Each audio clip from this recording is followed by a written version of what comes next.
বন্ধুরা আমার, হুজুর গাউসে পাক আব্দুল কাদের জিলানী আল গিলানীকে স্বপ্নের গরিব মদিনার কামলিওয়ালা নবী, মায়ার নবী, দয়ার নবী বললেন, হে আব্দুল কাদের, তোমার মরণ হবে, তোমার মৃত্যু হবে রবিউস সানির 11 তারিখে। সত্যি সত্যি দেখা যায় রবিউস সানি মাসের 11 তারিখে হুজুর গাউসে পাক আব্দুল কাদের জিলানী আল গিলানী আল বাগদাদির ভেসাল হয়েছে, ইন্তেকাল হয়েছে।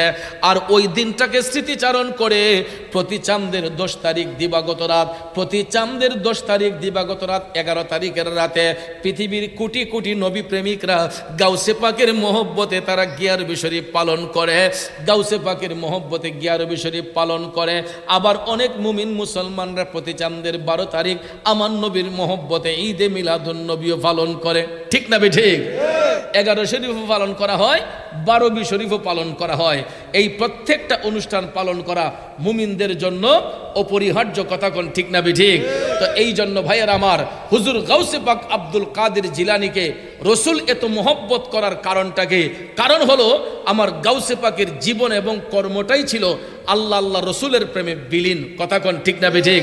গোটা জীবন এবং কর্মটাই ছিল আল্লাহ আল্লাহ রসুলের প্রেমে বিলীন, যেই কারণে ওই সমস্ত মুমিন বান্দাদের সাথেই আল্লাহ তাআলা ওয়াদা করতেছেন যে আমি আল্লাহ ওয়াদা করতেছি যারা ঈমান এর সহিত যারা সৎ কাজ করবে, ভালো কাজ করবে, তাদের জন্য আমার পক্ষ থেকে ক্ষমা এবং উত্তম পুরস্কার আছে, এবং এদের জন্য আমি আল্লাহ জান্নাত নির্ধারণ করে রেখেছি।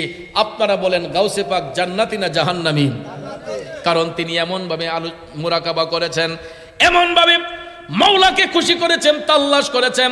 আমার গাউসে পাকের মুরাকাবা যদি রিচার্জ করতে হয়, গাউসে পাকের মুরাকাবা যদি রিচার্জ করা যায়, তাইলে খুঁজে পাইবেন বাহাজাতুল আসরার কিতাবের মধ্যে আমি দেখলাম গাউসে পাক যখন মুরাকাবার মধ্যে বসতেন, মুরাকাবা বুঝছেন কি? একাগ্র চিত্তে মৌলাকে ধ্যান করা, মৌলার ধ্যানে নিজেকে বিলীন করে দেওয়া, এটাকে বলা হয় মুরাকাবা, অর্থাৎ যেটাকে ইংরেজিতে বলা হয় মেডিটেশন, বাংলাতে আমরা বলি সাধনা, আরবিতে বলে মুরাকাবা, মুশাহাদা। এইরকম ভাবে ভাইয়ার আমার এক একটা শব্দ এক একভাবে ব্যবহৃত হয়। তো মুরাকাবা মানে হচ্ছে সাধনা, অর্থাৎ একাগ্র চিত্রে দুনিয়ার খেয়াল চিন্তা ভাবনা বাদ দিয়া মৌলাকে তাল্লাশ করার জন্য মৌলার প্রেমে ফানা হয়ে যাওয়া, বিলীন হয়ে যাওয়া, এটাকে বলা হয় মুরাকাবা। গাউসে পাক যখন মুরাকাবায় বসতেন, মুরাকাবায় বসার আগে তিনি উজু করতেন। কি করতেন? উজু করতেন। উজু করার পরে তিনি 2 রাকাত তাহিয়াতুল উযু আদায় করতেন। 2 রাকাত তাহিয়াতুল উযু তিনি আদায় করতেন। আমরা তো উজুটা যদিও করি কোনো রকম কষ্ট কইরা, তাহিয়াতুল উযু এটা ফরমুদুরের কথা, ভালো কইরা ওয়াক্তের নামাজগুলোই আমরা পড়তে পারি না। ঠিক না বে ঠিক? প্রিয় ভাইয়ের আমার, এই জগৎ সৃষ্টির পরে আল্লাহ সুবহানাহু ওয়া তাআলা যত জাতি সৃষ্টি করেছেন, সকল জাতির মধ্য হতে 2টা জাতকে আমার আল্লাহ শ্রেষ্ঠত্ব দান করেছেন। এর মধ্যে একটা হলো মানব জাতি, আরেকটা হলো জিন জাতি। একটা হলো মানব জাতি, আরেকটা হলো জিন জাতি। এই 2টা জাতকে আল্লাহ তাআলা সৃষ্টি করেছেন ইল্লা লিয়াবুদুন, একমাত্র তার ইবাদতের জন্য, দাসত্বের জন্য। তাছাড়া পৃথিবীতে যা কিছু আল্লাহ সৃষ্টি করে দিয়েছেন, সব কিছু দিয়েছেন জিন ইনসানের কল্যাণের জন্য, জিন ইনসানের উপকারের জন্য। কেন? যাতে আমরা এই সমস্ত নিয়ামত ভোগ করে আল্লাহকে রাজি খুশি করতে পারি, আল্লাহর নৈকট্য হাসিল করতে পারি। এই জন্য রব্বুল আলামিন আমাদেরকে শ্রেষ্ঠ জাতিরূপে স্বীকৃতি দিয়েছেন। আমরা পৃথিবীর শ্রেষ্ঠ জাতি হওয়াতে খুশি না বেজার? কারণ দেখেন, পৃথিবীতে সত্যের পয়গাম পৌঁছে দেবার জন্য যত নবী রাসূল আল্লাহ তাআলা পাঠিয়েছেন, সকল নবীর সেরা নবী হলেন আমাদের নবী রাহমাতাল লিল আলামিন। নবীদের মধ্যে আমাদের নবী যেমন শ্রেষ্ঠ নবী, উম্মতের মধ্যেও আমরা শ্রেষ্ঠ উম্মত। সুবহানাল্লাহ বলেন। কারণ পৃথিবীতে যত নবীর উম্মত আছে, সবচাইতে দামি হলো উম্মতে মুহাম্মদী, অর্থাৎ আমরা যারা আছি আমরা সবাই উম্মতে মুহাম্মদী। কথা বলেন ঠিক কিনা? তাহলে নবীদের মধ্যে আমাদের নবী শ্রেষ্ঠ নবী। যত নবীর উম্মত আছে, সকল নবীর উম্মতের চাইতে দয়াল নবীর উম্মতেরও দাম বেশি। তাহলে দয়াল নবীর উম্মত হয়ে দুনিয়াতে আসতে পেরেছি, আমরা খুশি না বেজার? জোরে বলেন, খুশি না বেজার? তাহলে যেই নবীর কারণে আমাদের ইজ্জত সম্মান বৃদ্ধি হয়েছে, ওই নবীর গোলামির প্রয়োজন আছে না নাই? ওই নবীকে খুশি করার প্রয়োজন আছে না নাই? তো একটাই কথা, যারা ওই নবীকে খুশি করবে, যারা মোমেন হবে, যারা নবীর দিনে থাকবে, যারা হক পথে থাকবে, আল্লাহ রাব্বুল আলামিন ওই সমস্ত মুহসিন বান্দাদের সঙ্গে ওয়াদাবদ্ধ হয়েছেন। কি হয়েছেন? ওয়াদাবদ্ধ হয়েছেন। কে হয়েছেন? জোরে বলেন, কে হয়েছেন? আল্লাহ রাব্বুল আলামিন পবিত্র কালামে পাকে সূরা আল মাইদার 9 নম্বর আয়াতে পাকের মধ্যে আল্লাহ তাআলা স্পষ্ট করে বলেছেন, বিসমিল্লাহির রহমানির রহিম।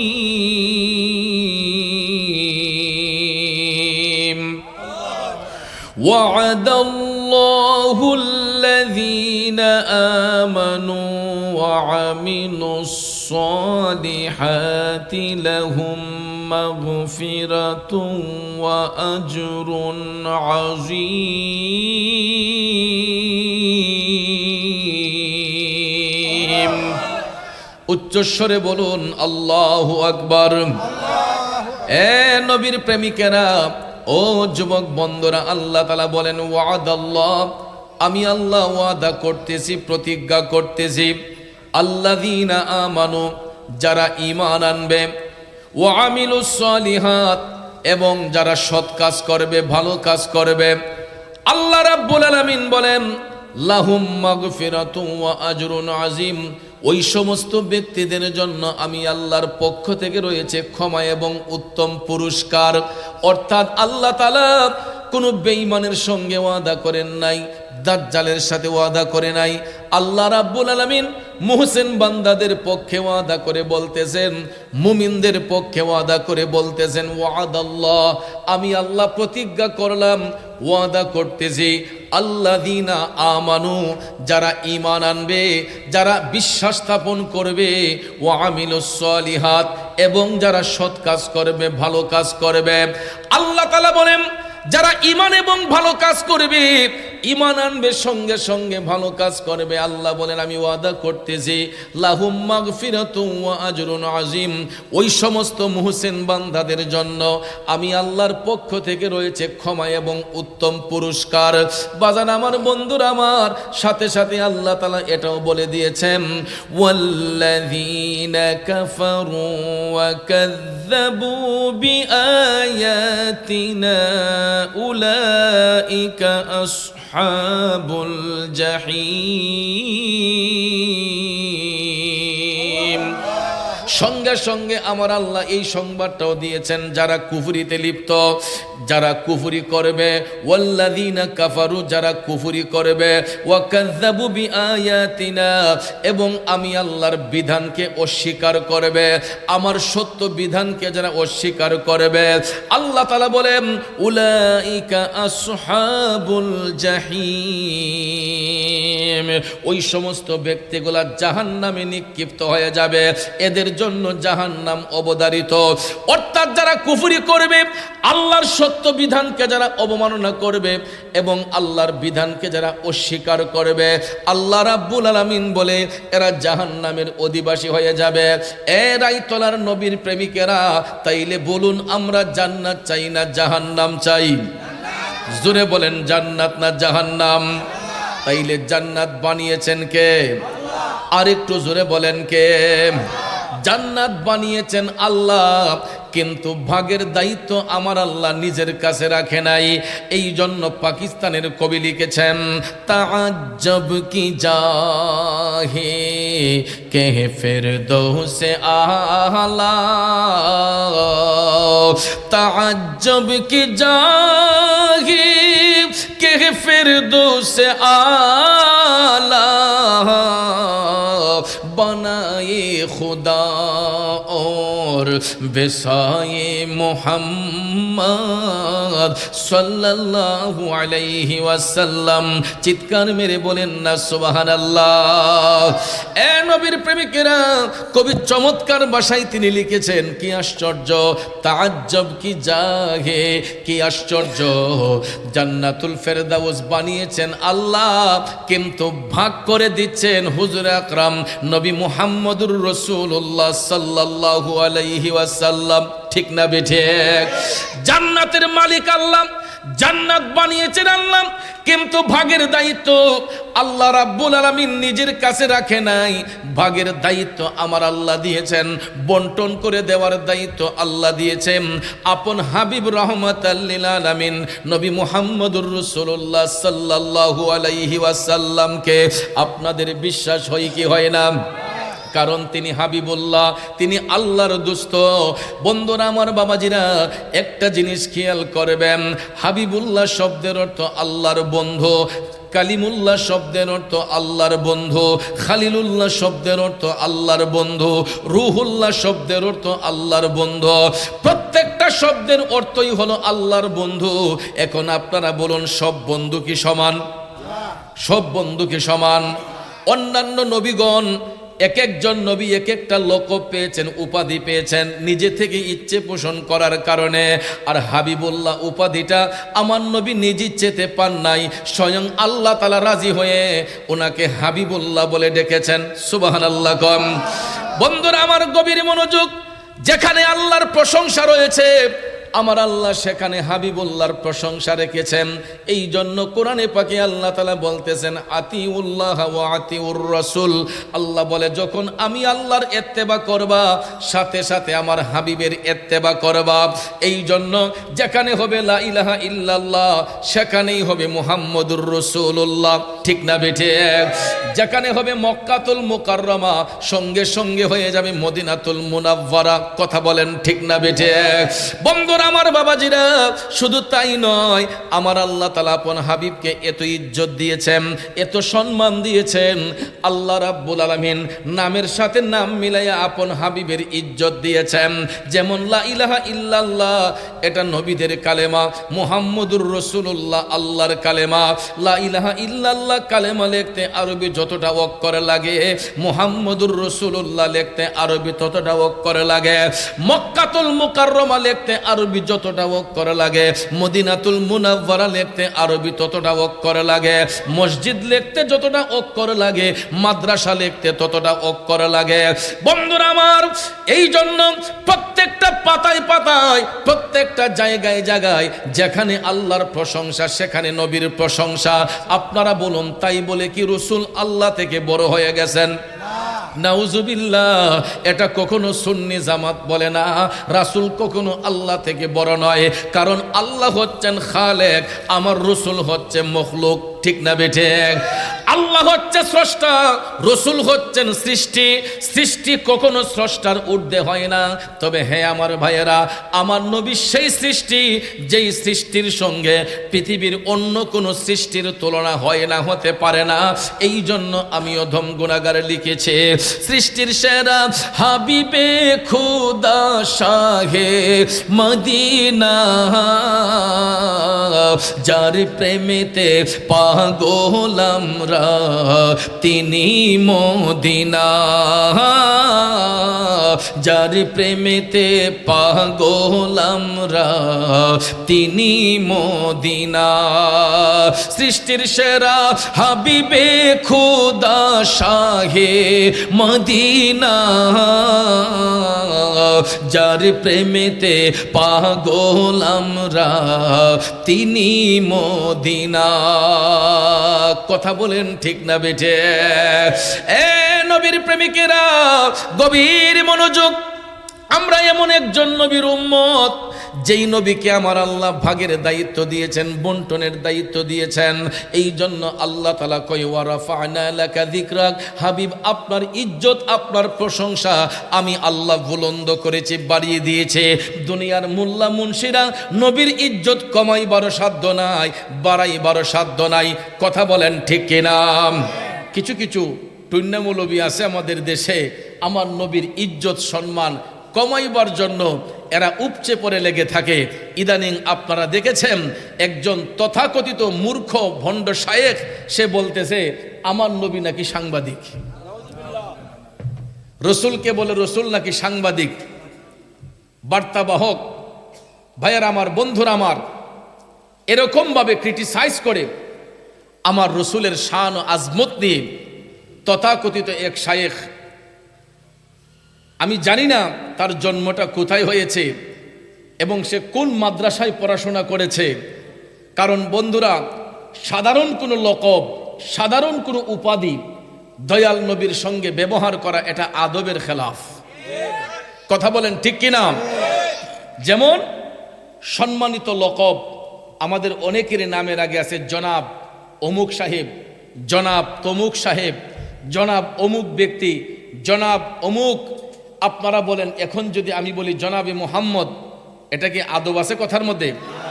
যদিও জনাব শব্দটা সম্মানিত অর্থে ব্যবহৃত হয়, কিন্তু আমার দয়াল নবীর বেলায় এই রকম কোন লকব ব্যবহার করা উচিত যাবে না এবং উচিত নয়। কথা বলেন ঠিক না বেঠিক? এটা আদবের খেলাফ। আর ওই সমস্ত তথাকথিত বন্ড শায়েখরা শুধু আমার নবীকে বিশ্বনবী বিশ্বনবী বলে। কথা কোন ঠিক কিনা? আমার নবী কি শুধু বিশ্বনবী? তিনি কুল কায়নাতের নবী।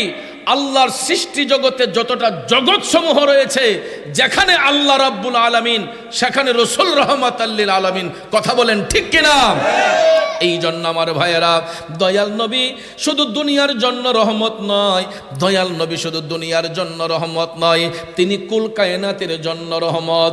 এই জন্য আমি অধম গুনাহগার লিখেছিলাম, কুল কায়নাতেরই মাঝে মোদের নবী রহমত, শ্রেষ্ঠ নিয়ামতের মাঝে শ্রেষ্ঠ নবী মুহাম্মদ, শ্রেষ্ঠ নিয়ামতের মাঝে শ্রেষ্ঠ নবী মুহাম্মদ, কুল কায়নাতেরই মাঝে মোদের নবী রহমত, কুল কায়নাতেরই মাঝে মোদের নবী রহমত। পবিত্র কোরআনে মাঝে বলে দিলেন আল্লাহ পাকে রহমাতাল লিল আলামিন, নূর নবীজির এজাজত। কথা বলেন ঠিক কিনা? আমার রসুলের উপাধি হলো রহমাতাল লিল আলামিন, কারণ আলামের বহু বচন হচ্ছে আলামিন। আলাম দ্বারা একটা জগৎকে বোঝানো হয়। কয়টা জগৎকে? আলাম হচ্ছে এক বচন, আর আলামিন এটা বহু বচন শব্দ।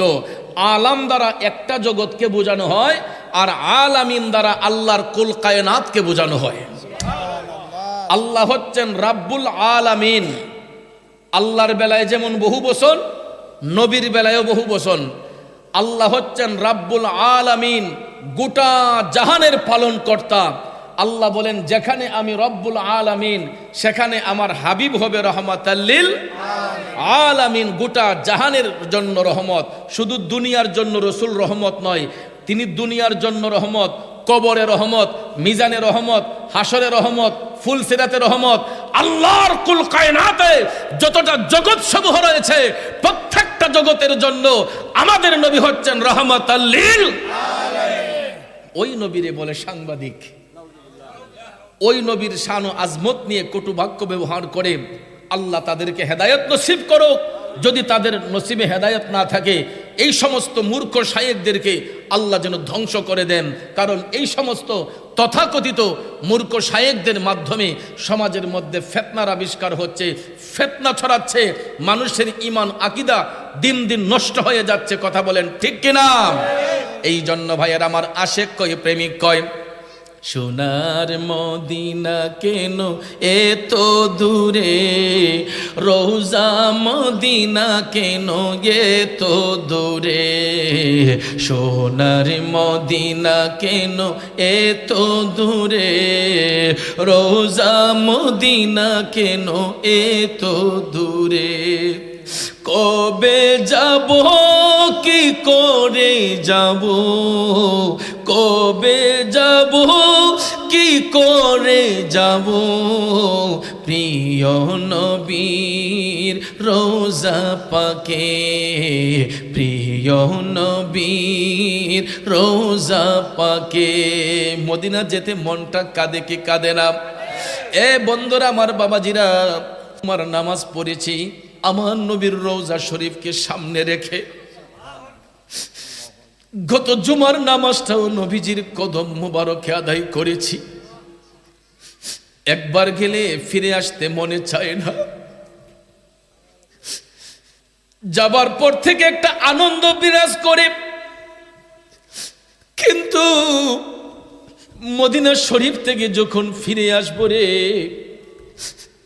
যেই দিন বিদায় সালাম দেওয়ার জন্য বাবু সালাম দিয়ে প্রবেশ করি, কলিজাটা ছিঁড়ে আঙ্গার হইয়া যায়।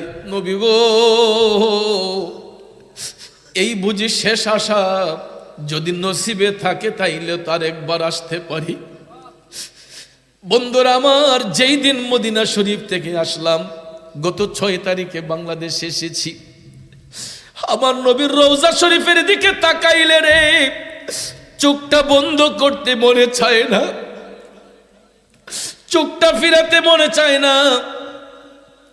যখন মদিনা শরীফ থেকে আশেক প্রেমিকরা চলে আসে, কানতে কানতে আশেকরা ফানা হয়ে যায়, বেকারার হয়ে যায়।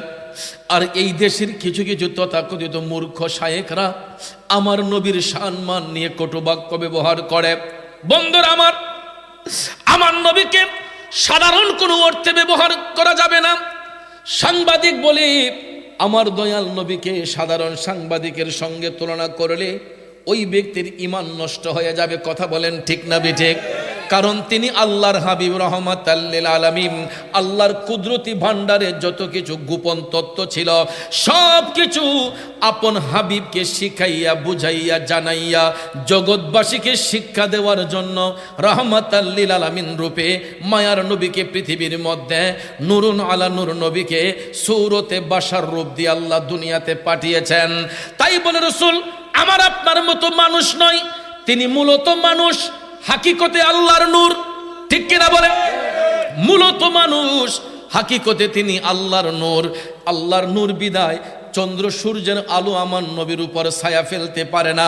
অথচ আমি আপনি যদি রোদের তাপ দিয়ে হাঁটতে যাই, চন্দ্রের তাপ দিয়ে হাঁটতে যাই, দেখবেন চাঁদের আলো গায়ের মধ্যে লাগলে আমার আপনার বডির ছায়া পড়ে। আমরা যখন রোদের তাপে হাঁটতে যাই, সূর্যের তাপ যখন গায়ের মধ্যে লাগে, দেখবেন আমার আপনার বডির ছায়া পড়ে। পড়ে কি পড়ে না? এই জন্য পাকিস্তানের কবি লিখেছেন, উনকো সায়া জমি উপর না পায়া গায়া, नूर से नूर देखो जुदा ना हुआ, हमको आबिद नबी पर बड़ा नाज है, क्या भला मेरी आका का अंदाज है, जिससे सुरसो मिलियो शिफा पा गया, ये खुदा के है रसूल हे अल्लाह, ये खुदा के हैं रसूल, अल्लाह हे अल्लाह, बीबी आमिना की फूल, अल्लाह जश्ने आमदे रसूल, ओ बीबी आमिना की फूल, हे अल्लाह अल्लाह ही अल्लाह बोलो, अल्लाह ही अल्लाह, अल्लाह ही अल्लाह बोलो, अल्लाह ही अल्लाह, बीबी आमिना की फूल, अल्लाह जश्ने आमदे रसूल। ए नबीर प्रेमिकेरा, कवि बोलतेছেন उनको साया ज़मीन पर ना पाया गया। আমার মদিনার কামলিওয়ালা নবী সূরতে বাশার রূপে 63 বছর জিন্দেগিতে চলাফেরা করেছেন।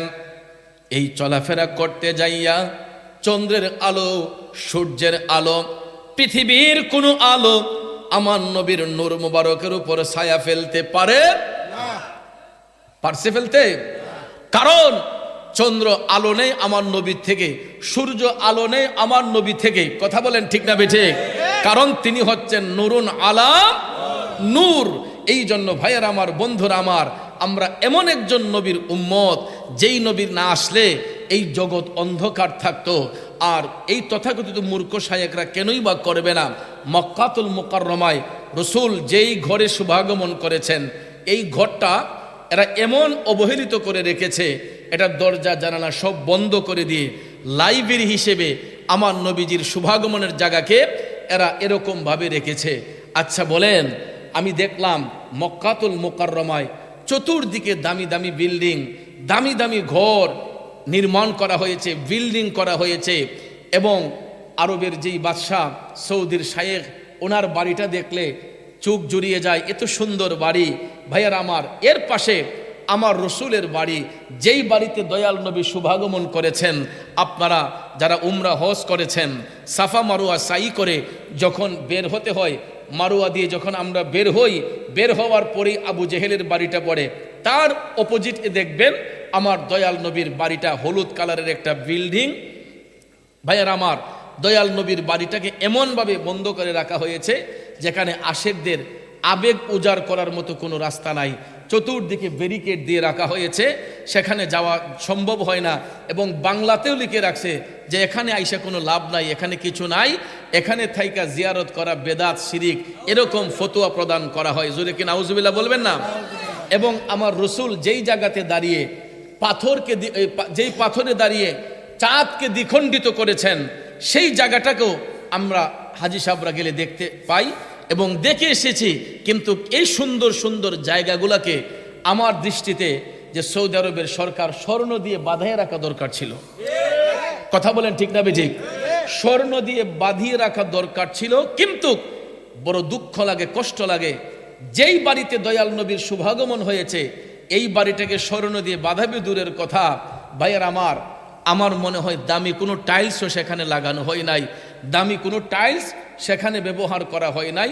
নর্মালিভাবে নবীজির বাড়িটাকে সুন্দর করে বেষ্টনী দিয়ে হলুদ কালার দিয়ে রাখা হয়েছে। ভাইয়ের আমার, বন্ধুরা আমার, দেখলে চোখের পানি চলে আসে যে এই বাড়িতেই দয়াল নবী তশরিফ এনে আজকে গোটা জগৎকে আলোকিত করেছেন। তো যেখানে দয়াল নবীর শুভাগমন হয়েছে, এই জায়গাটা তো স্বর্ণ দিয়ে বাঁধানোর দরকার ছিল। কি বলেন আপনারা? কিন্তু ভাইয়ার আমার, আশেক প্রেমিকদের হৃদয়ে রক্তকরণ হয়। আমার নবী যেই বাড়িতে শুভাগমন করেছেন, এই বাড়িটা এখনো এই অবস্থায় রয়ে গেছে, তাতে কিছু যায় আসে না। আল্লাহ রাব্বুল আলামিন বলেছেন, ওয়ারাফা'না লাকা যিকরাক হাবিব, আপনার ইজ্জত, আপনার প্রশংসা আমি আল্লাহ বাড়াইয়া দিছি। ঠিক না বেঠিক? এবং দেখেন, এমন একটা জায়গায় আমার নবীর রওজা মুবারক, মক্কাতুল মুকাররমায় বাইতুল্লাহ শরীফ রয়েছে, সেখানে হাজী সাহেবগণ তাওয়াফ করেন, সাফা মারুয়া সাই করেন, মাকাম ইব্রাহিমের পিছনে নামাজ পড়েন। কিন্তু ভাইয়ের আমার, হাবিবের ইজ্জত বুলন্দ করার জন্য মদিনা শরীফে আমার দয়াল নবীর রওজা মুবারক রয়েছে। যারা রসুলকে সালাম দিতে নারাজ, যারা রসুলের কিয়াম শরীফ করতে নারাজ, আমার আল্লাহ কানো ধরাইয়া তারা কিয়াম করায়।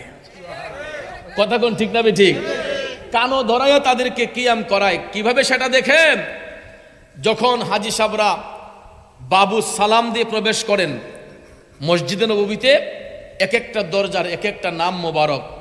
মসজিদে নববী শরীফের এক একটা দরজার এক একটা নাম মোবারক।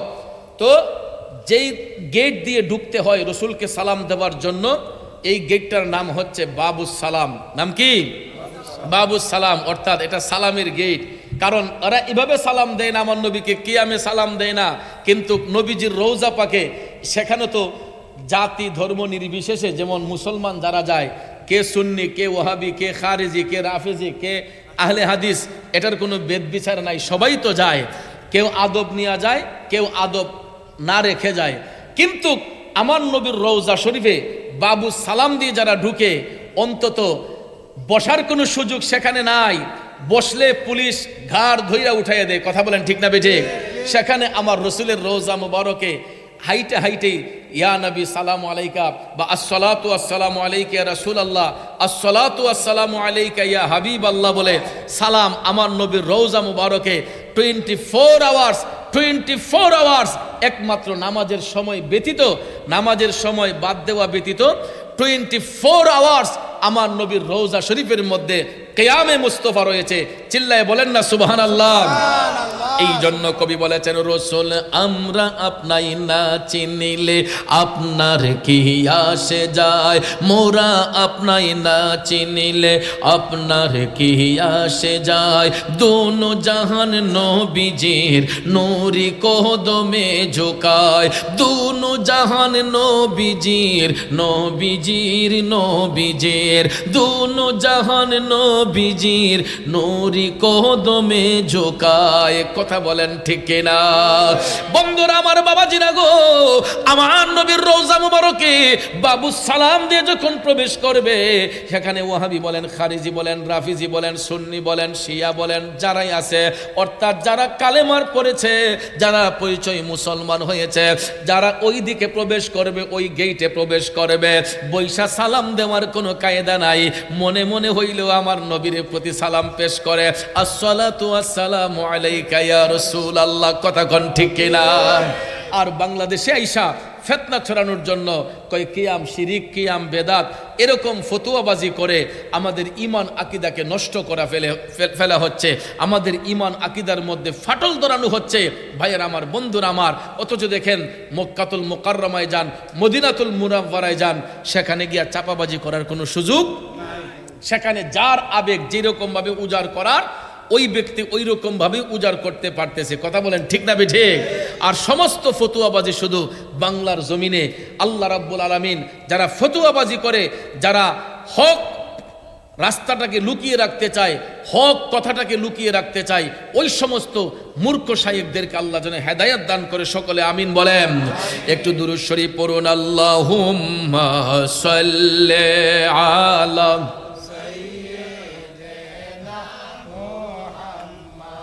أدنى بيانا شافيانا مولانا محمد اللهم صل على سيدنا محمد بيانا شافيانا مولانا।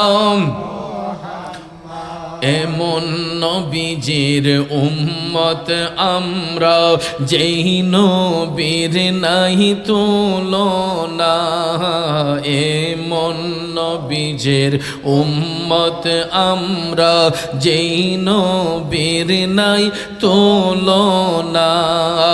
যাহার উপর দুরুদ বেজেন দয়াল প্রভু রব্বানা। আল্লাহুম্মা সাল্লি আলা, মাশাআল্লাহ, জোরে জোরে পড়ুন। আদনা বিয়ানা মাওলানা মুহাম্মদ নাবিয়ানা মাওলানা। বাবাজিরা আমার, বন্ধুরা আমার, বলতেছিলাম কি, আসুন মূল কথায় চলে যাই। আল্লাহ হচ্ছেন দানকারী, রসুল হচ্ছেন বন্টনকারী। মূল আলোচনা ছিল ওই জায়গার মধ্যে। আল্লাহ রাব্বুল আলামিন জান্নাত বানিয়েছেন, কিন্তু ভাগের দায়িত্ব আমার আল্লাহ নিজের কাছে রাখেন নাই। ভাগের দায়িত্ব, বন্টনের দায়িত্ব আল্লাহ তাআলা দিয়েছেন আপন হাবিব রহমাতাল লিল আলামিন নবীর কাছে। এই জন্য নবীর কাছে দায়িত্ব দেওয়ার কারণে আমার মদিনার কামলিওয়ালা নবী বলেছেন, আনা মদিনাতুল ইলমি ওয়া আলিমুন বাবুহা। আমি রসুল হচ্ছে জ্ঞানের শহর, ওই শহরের দরজা হলো আমার আলিম। সুবহানাল্লাহ। শুধু তাই নয়, ভাগের দায়িত্ব নবীর কাছে দেওয়ার কারণে রসুল বলেছেন ফুলসিরাতের পুলের জিম্মাদার হচ্ছে মৌলায় আলী। এবং পৃথিবীতে যত নারী জান্নাতি রমণীদের সরদারিনী হবে, পৃথিবীতে যত নারী জান্নাতি হবে তাদের সরদারিনী হবেন আম্মাজান খাতুনে জান্নাত মা ফাতেমাতুজ জাহরা রাদিয়াল্লাহু তাআলা আনহা। কথা বলেন ঠিক কিনা? জান্নাতে যদি কোনো নারী প্রবেশ করতে হয়, আম্মাজান খাতুনে জান্নাতের ভালোবাসা অন্তরে রাখতেই হবে। কারণ জান্নাতি রমণীদের সরদারিনী হলেন খাতুনে জান্নাত আম্মাজান ফাতেমাতুজ জাহরা রাদিয়াল্লাহু তাআলা আনহা। এবং জান্নাতি যুবকদের সর্দার আমার রসুল বলছেন আল হাসান ওয়াল হুসাইন সাইয়্যিদা শাবাবি আহলিল জান্নাহ, যে আমার নাতি হাসান হুসাইন হবে জান্নাতি যুবকদের সর্দার। আমার রসুল বানিয়েছেন, রসুল বলেছেন জান্নাতি যুবকের সর্দার হবে হাসান এবং হুসাইন, জান্নাতি রমণীদের সর্দারিনী হবে আমার ফাতেমাতুজ জাহরা রাদিয়াল্লাহু তাআলা আনহা। তাহলে ভাইয়েরা আমার, বন্ধুরা আমার, বানিয়েছেন আল্লাহ, অথচ ভাগ করে দিচ্ছেন নবী মুহাম্মদ রাসূলুল্লাহ সাল্লাল্লাহু আলাইহি ওয়াসাল্লাম। তো যেই নবীর কাছে ভাগের দায়িত্ব আল্লাহ দিয়েছেন, যেই নবীর কাছে ভাগের দায়িত্ব আল্লাহ দিয়েছেন, ওই নবীর গোলামি করার প্রয়োজন আছে না নাই? কার কার আছে দুইটা হাত তুলে দেখাই, নারায়ে তাকবীর। এটা রায়তলার মানুষের আওয়াজ এরকম না, রায়তলার মানুষের ঈমান হচ্ছে মজবুত, কথা কোন ঠিক কিনা? সাম্বাড়ি রায়তলার মানুষ, তাদের ঈমান আকীদা মজবুত। যারা নবী প্রেমিক, অলি প্রেমিক, আওয়াজটা একটু বড় করে দিতে হবে, নারায়ে রিসালাত, আহলে সুন্নাত ওয়াল জামাত, সুন্নি মহা সম্মেলন। আরে গেলে বুঝবে মদিনাটা আসলে জান্নাত, গেলে বুঝবে মদিনাটা আসলে জান্নাত। আজও কেন বিলম্ব ভ্রমণ দয়াল নবীর জিয়ারত, আজও কেন বিলম্ব ভ্রমণ দয়াল নবীর জিয়ারত, গেলে বুঝবে মদিনাটা আসলে জান্নাত, গেলে বুঝবে মদিনাটা আসলে জান্নাত। ঠিক না বেঠে? আল্লাহ পাকে নিজের নূরে বানায়াছে তার বন্ধুরে, বানায়াছে তার বন্ধুরে।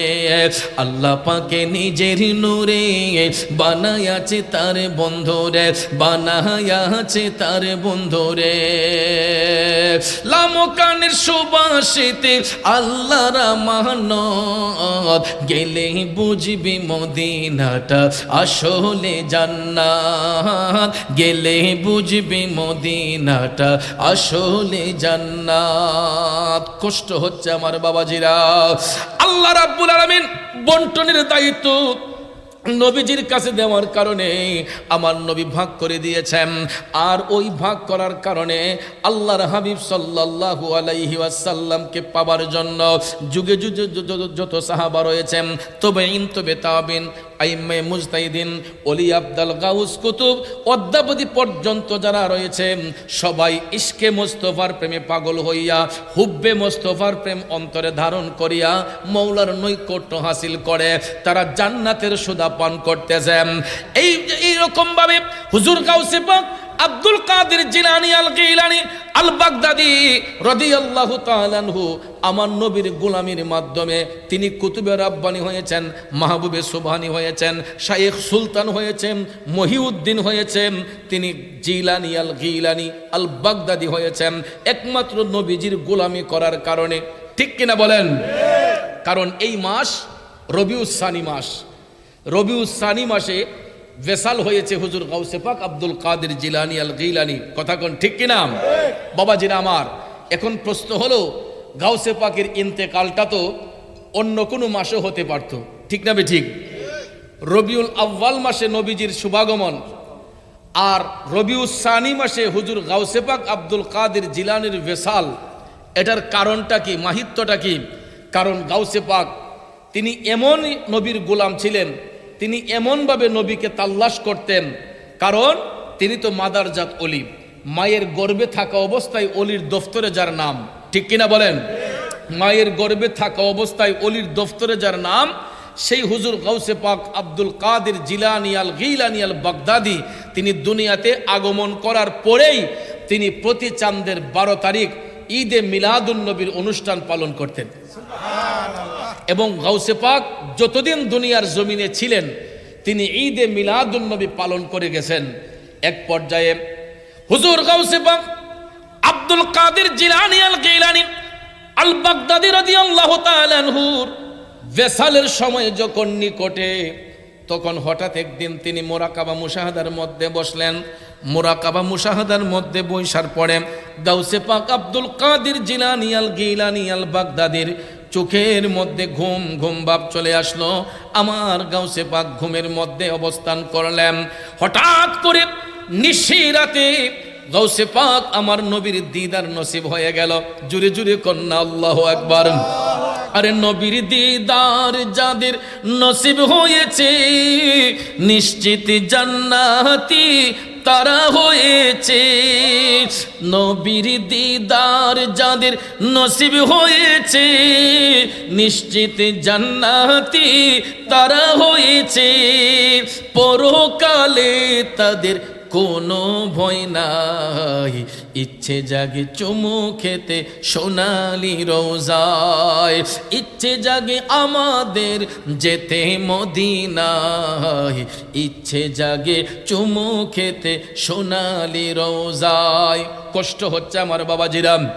হুজুর গাউসে পাক আব্দুল কাদের জিলানী আল গিলানী শুধু স্বপ্ন যুগে নয়, তিনি বহুবার আমার নবীর স্বপ্নের ঘরে দিদার লাভ করেছেন। জাগ্রত অবস্থায় গাউসে পাক আমার নবীর দিদার পেয়েছেন। শুধু স্বপ্ন যুগে নয়, গাউসে পাক জাগ্রত অবস্থায় আমার নবীর দেখা পেয়েছেন। বাজানো হুজুর গাউসে পাক যখন স্বপ্নের ঘরে নবীর দিদার পাইলেন, আমার মদিনার কামলিওয়ালা নবী ডাক দিয়ে বলতেছেন, আব্দুল কাদের, তুমি যেই রকম ভাবে আবেগ আপ্লুত হইয়া আনন্দে চিত্তে আনন্দে উদ্দোলিত হইয়া তোমার নবীর মোহব্বতে ঈদে মিলাদুন নবী পালন করো, আব্দুল কাদের রে, তুমি প্রতি চাঁদের 12 তারিখে আমি নবীর মোহব্বতে ঈদে মিলাদুন নবী পালন করো। আমি রসুল তোমাকে গিয়ারবি শরীফ দান করে দিলাম। গিয়ারবি শরীফ তোমাকে আমি 11 শরীফ, যেটাকে বলা হয় গিয়ারবি, এটা ফার্সি শব্দ, এই জন্য বাংলায় আমরা বলি 11 শরীফ। 11 শরীফ অর্থাৎ প্রতি চাঁদের 11 তারিখে আমরা পবিত্র গিয়ারবি শরীফ অর্থাৎ 11 শরীফ গাউসে পাকের মোহব্বতে পালন করি। এখন প্রশ্ন হলো, এই গিয়ারবি শরীফ দ্বারা রসুল কি বোঝাতে চাইলেন? হুজুর গাউসে পাক স্বপ্ন থেকে জাগ্রত হয়ে তিনি ভাবতে লাগলেন যে রসুল আমাকে গিয়ারবি শরীফ দান করলেন, এটার মানে কি, মাহাত্ম্যটা কি? তিনি এটা নিয়ে গবেষণা করতে শুরু করলেন। আল্লাহু আকবার কোন। আমরা কিভাবে দেখেন, আমরা কিভাবে 11 শরীফ পাইলাম, কিভাবে আমরা প্রতি চাঁদের 10 তারিখ দিবাগত রাত 11 তারিখের রাতে আমরা গাউসিয়া শরীফ পালন করি, গিয়ারবি শরীফ পালন করি। বাজান মদিনার কামলিওয়ালা নবী গাউসে পাককে বলেছিলেন স্বপ্নের ঘরে আইসা, আমি তোমাকে গিয়ারবি শরীফ দান করলাম। এখন গাউসে পাক তো বুঝতে পারেন নাই যে গিয়ারবি শরীফ দ্বারা কি বোঝানো হয়েছে। এটা নিয়ে তিনি ভাবতেছেন। ভাবতে ভাবতে ভাবতে তিনি এই জিনিসটাকে রিসার্চ করতে শুরু করলেন, গিয়ারবি শরীফ মানে কি।